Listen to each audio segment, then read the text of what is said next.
Alright, what's going on, everyone? So, Wizards of the Coast recently announced that we'll be getting a new Explorer Anthology set, and that's pretty cool. We are surprisingly close to finishing the Pioneer metagame in Explorer. In fact, I made a video about it where I compared the Pioneer and Explorer metagames, and I said that we basically only need like one more Explorer Anthology to basically have the entire Pioneer metagame playable in Explorer. We're only missing like 15 to 20 cards, so provided that the Anthology contains nothing but Tier 1 staples, it should basically complete the format. And, well, the announcement had 3 previewed cards, and, none of them are meta cards. We got Deathrite Shaman, which is pretty awesome, but technically not seeing a ton of play. Eidolon of Blossoms, which is also pretty cool. Played in like Enchantress decks and stuff, very cool, but not a tier 1 card. And Cyclonic Rift, which is that's a commander card, dude. What are we doing here? Very strange. Now, you're probably expecting me to spend the next several minutes complaining and fear-mongering about how the anthology is going to be bad and how Wizards of the Coast ruins everything, but that's not actually what I'm here to talk about, because it's not the anthology that's bad, it's Pioneer. I don't know how much of an overlap there is between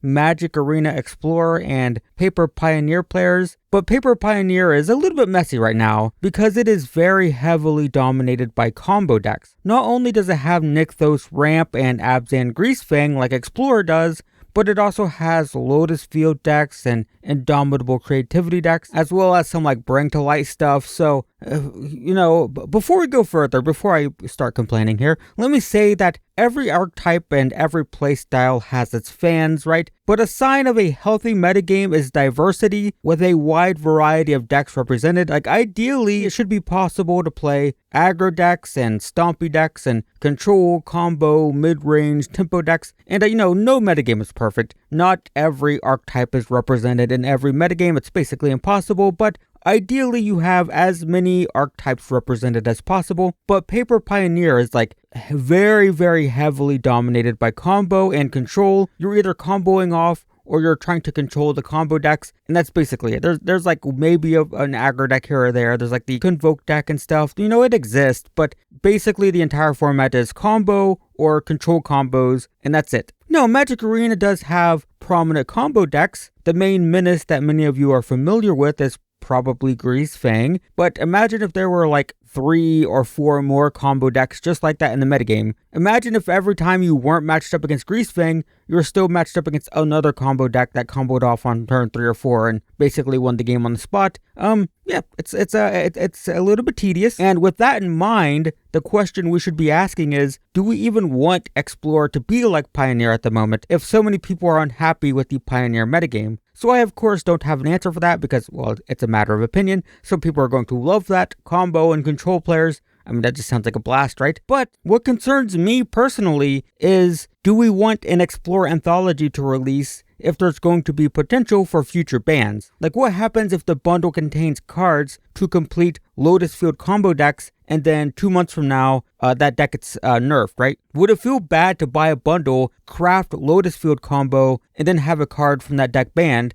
Maybe even the one that you purchased the bundle for, and that'd probably feel bad. So while the anthology is about to be revealed, I believe previews start in a couple days, I'm actually wondering if maybe it's okay if we just don't get meta cards. I mean, there are still tier 1 meta cards that I'd like to see, like a Dreadbore, Treasure Cruise, Kithion would be cool, but maybe it's okay if the pack has more fun cards in it for now, like, just until we know for sure what the future holds for Pioneer, because a lot of people are saying that the format is unhealthy and there might need to be some nerfing of the combo decks. And, well, ironically, looking back at those 3 preview cards, I still don't get Cyclonic Rift, that's weird, but maybe Eidolon of Blossoms and Deathrite Shaman are actually exactly what we want right now, because they're fun, they're cool, they're powerful, but they're not powering up these combo decks that are dominating Pioneer right now. And I don't know, maybe we should have an off-meta bundle that powers up some fringe decks, without warping the entire format around combo decks like Pioneer. I'm really on the fence about it, but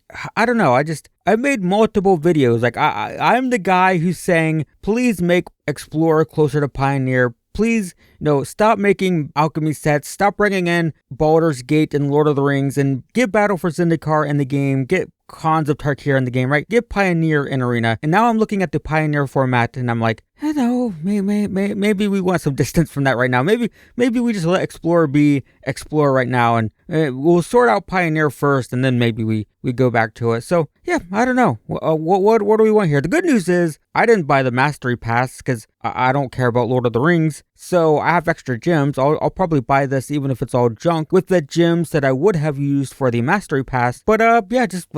I don't know. Let me know what you guys think. Previews will be starting in a couple days. Previews only last for like 3 days, right? It's only 20 cards or so. So yeah, we'll see in a few days, I guess. And in the meantime, let me know what you think. Thanks for watching, and I will see you in the next one.